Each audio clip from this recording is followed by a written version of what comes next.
على مدار 3 أيام ناقش ممثلون عن مؤسسات المجتمع المدني السوري ومسؤولون في الاتحاد الأوروبي مستقبل سوريا والمنطقة ضمن أعمال النسخة الثالثة من هذا المؤتمر الدولي.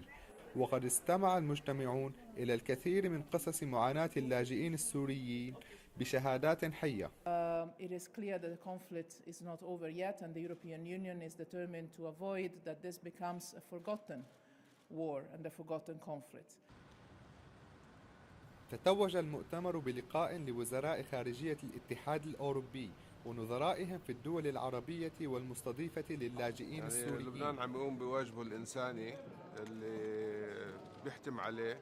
نحن بنحب انه نشوف نهاية لموضوع النازحين في لبنان، لأنه بشكل عبء كثير كبير على لبنان وعلى كل اللبنانيين. ونحن بنتمنى انه الموضوع اللي نجي عليه على الاتحاد الأوروبي هو يكون انه نهاية النزوح السوري في كل من لبنان والأردن وتركيا والعراق.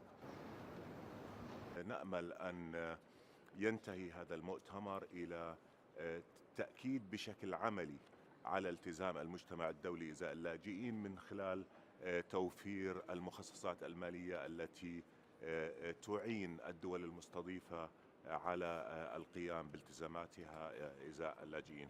قضية اللاجئين السوريين وعودتهم الآمنة كانت الأبرز ضمن مناقشات أعمال المؤتمر، وقد احتل موضوع تحسين ظروفهم المعيشية في الدول المضيفة أولوية خلال اجتماع الوزراء.